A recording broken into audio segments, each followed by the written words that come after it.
What are we talking about today?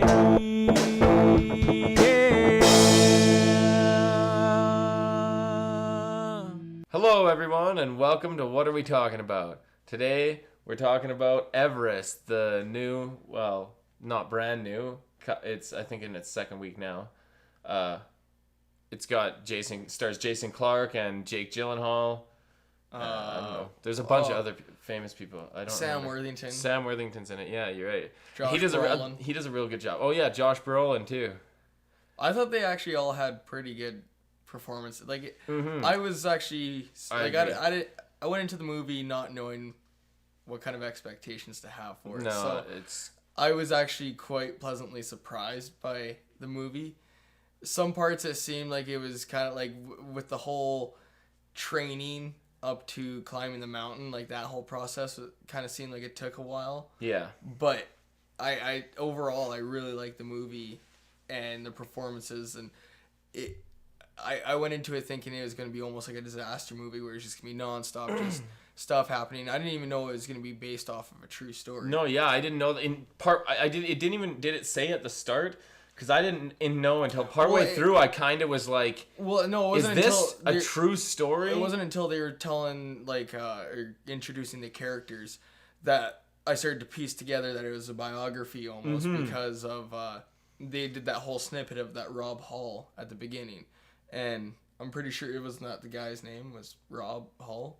Well, because of the way that they introduced it at the start, they talked about how there was these different companies of people that took people to the top of the mountain or whatever, to the top of Everest, and it was the story of this company kind of a thing, but I didn't know if it was just like kind of like just a made up story about this thing, or if it was real. And then eventually the more you go on, it's just I kind of realized like this is a real story, and then at the very end it shows like all the real people and stuff. Because I went into it thinking there was going to be like a protagonist and antagonist. And I thought for sure Josh Brolin, even how his character was introduced at the beginning there, I thought Josh Brolin's character was going to be, his name's Beck, I think. I thought he was going to be like the antagonist, he was going to be like the dick type of thing, but it turns out everyone, well, mostly I guess the protagonist was Rob, but the antagonist was the mountain itself. It's true. The star was the mountain, really. Exactly, yeah. Both for the good and the bad. Like you mentioned, the first like half of the movie, it's you want to go and climb Everest. That you can climb the mountain. And then for the second half of the movie, it shows you what the worst of the mountain can be, kind of a thing. Oh yeah. It definitely, you underestimate it, and then the performances are definitely. Oh yeah, for sure. I was surprised by how many people died too. Like I didn't think it was gonna be that many. No, me too. Because throughout the movie, I thought it was gonna be maybe like people would die progressively through the movie, but no, it was near the end when everyone just started dropping. I didn't expect Josh Brolin's character to live after everybody had been dying. Yeah, no, that was crazy. I didn't expect him to get back up the next morning. No, and the same Jake Gyllenhaal's character. I kind of thought he was gonna die eventually, but it was also shocking when his character died. Like all the deaths were kind of shocking. Yeah, I really like how they did the deaths with Doug and the other guy that he had up there with him. I can't remember. He was one of the co-workers. I don't remember what his name was though. He was the one that was checking the oxygen. Yeah, and stuff. He actually had made the decision that he would go back up to try and help out, and ended up losing his life because of it. Yeah. But I really liked how they did those death scenes with Doug and the other guy, how they fell off the side of the cliff. And it wasn't how most movies where you hear and all that sort of stuff. It was just they were just almost consumed by the mountain. One moment they're there, and the next moment they're gone. But that's kind of almost how it was with all the deaths. Even though it was different, it's a very silent, peaceful way to go. It really is. Everybody dies, and it's all almost like that's the thing. 1 minute they're there, and the next minute they're gone. Like there'll be one scene where you're watching them, and they just kind of stop for a rest, and then the next scene when it comes back to them, 2/3 of them are all dead. Yeah, or dying anyways. Yeah. They just can't. They can't get up anymore. Because there's like lack of oxygen and there's so many. That's one thing I also liked about this movie too, is that was really showing how just all the accumulation of all these different things just starts to wear down on the human body. And no, it's true. They're not meant to be there, right? That's why I think it was so good. And like you said, it wasn't the disaster movie that you kind of expected a movie just about Everest to be, right? It was more of a character story, and also the mountain itself was a character. How it wears down the people and it's not just a single note thing where it just destroys everything. There's beauty in it, and there's good parts and there's bad parts, and in a way they kind of died doing what they loved, and they got to have a great view at the end. You know what I mean? They all made it to the top at least. Yeah, like at least they didn't. There is a silver lining to the way that it's a poetic. Everybody died in almost a poetic way, where it's like not everybody, but most people. Like the one guy who came up and tried to save Rob. He, I don't know, it wasn't that poetic. He just kind of like tried to save him and then didn't and died. But the one dude who he finally got to, like, he had tried multiple times or whatever, and he finally got to go to the summit. Mm-hmm. And he wasn't supposed to, but Rob let him and helped him get up there, and he did it for the school kids or whatever. Yeah. Like you said, they all made it to the summit, and they succeeded. Not everybody. Brolin never made it to the summit, did he? No, he didn't. But he lived though. He did live.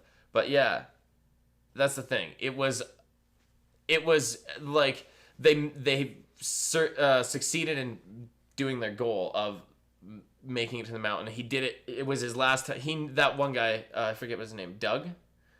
It was his last chance. It was his last. He had of making it to the summit. He knew that, and that's why Rob let him go up there. And yeah, it was even though it ended up in both of their demise, with I guess 3 people demise. Mm-hmm. It's just because you learned a lot about everybody's character. Oh yeah, right? For sure. And it was nobody was really that much of a one-note character that I can think of. Maybe there was, but those ones were all background characters anyways.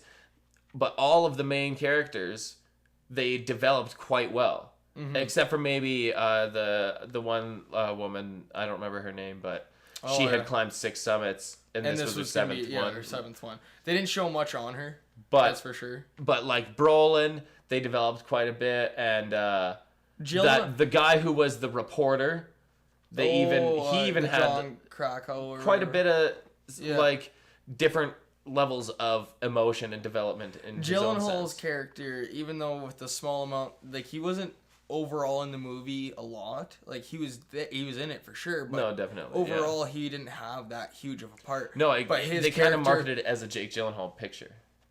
They almost did, yeah.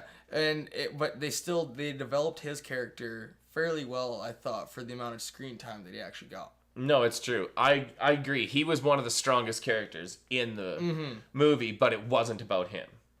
No, it was a Rob Hall story. Mm-hmm, definitely. But I overall thoroughly enjoyed the movie. Me too. And now it's time to rate my least favorite section of the... It's hard. I feel like my rating system's just so inconsistent. Like no, me too. It has no consistency. Especially when you just see a movie for the first time. You don't really have a true... I almost need to watch it for a second time before I can get like an actual... Because I did that with Age of Ultron. I thought it was just awesome first time I seen it, and then the next time I seen it later, I was just like, well, like there's a lot of things that I found I had issues with this time, but because the theater experience and the first time you watch a movie can have you not see a few things, kind of a thing. Like it depends. Sometimes it makes you think things are worse than they are. Sometimes it makes you think things are better than they are, but it kind of makes it so that it's to an extreme, one or the other. And then lots of times, the second time you watch a movie, you'll see, oh, there's some parts that I can see that aren't as bad as I thought, or there's some parts that I can see that are worse than I thought. Like, this isn't the perfect gem that I thought it was, or whatever. But so far, I really like this movie, and all the performances were really good. Mm-hmm. So I guess overall, I would have to rate it pretty high. I'm going to have to give it an 8 out of 10. An 8? See, I want to give it an 8, but like, see, lately I've been rating a lot of things high, but also like, I find that there's no middle ground for my rating system. Like, it's either they've been fairly low, or I guess, I don't know. Yeah, I hate reading. Like I don't know. I want to give it an 8, but at the same time I don't. I gave Pixels a mid-level rating. Yeah. I haven't given very many super low ratings, but we haven't watched that many. We haven't reviewed that many really terrible movies yet. I suppose. Still, yeah. That might come up soon. We're gonna be reviewing a bunch of horror movies and all of October. Okay, yeah, that's true. So some might be good, some might be bad. I don't know. I want to put lots of them I haven't seen. I want to put it somewhere between 7.5 and 8, leaning stronger towards the 8, I suppose. So 7.8, 7.8, 7.9, somewhere in there. So 8 and 7.8 average out to 7.9 at the very least. Yeah. It's a good movie. See it. And like that's the thing. See it on the biggest screen possible. If you can see it on IMAX, it'd be even better because it's so many beautiful shots of Everest and everything. It's almost to the level of like just a great nature. It's almost like movie, they actually like went up there and filmed it. Yeah, it looks like it was it looks like almost a documentary. Yeah, it looks like everything really it looks like everything is real. Not a documentary, but you know what I mean? The environment it looks itself, so real. The environment that they created of Everest seems very real in this movie. Obviously, they didn't go to the top filming and all that sort of stuff. They went other places, or they had green screens in the background. They might have been able to film some shots and stuff, because planes can fly at that height, right? Yeah, they to a certain extent, though. I don't think, like, obviously at the top they can't film there, right? Well, no, they weren't the close-up scenes, but I mean the big scenes when you get to actually see the mountain and when they look down and see that stuff. A lot of that stuff could be real too. No, that's possible. I mean, just mean like the very end. I guess the second half when they would probably be within the last 1/3 of the mountain left or whatever, and it's that really dangerous ridge or whatever, and. No, yeah. That I don't think they did any filming on. No, right? probably that's when probably it's green probably screen kind of like somewhere else on some other mountain. But overall, the environment that they created for this movie of Everest felt very real. It could be similar to Jurassic Park, where some of the day shots they're on location, and then some of the night shots it's just like studio CG, that kind of thing. But anyways. But yeah, overall, enjoyed it. Go see it. But that'll be it for us on this review of Everest. Thanks for watching this episode, and let us know your thoughts on the movie in the comments below. That's it. Never stop learning. Peace.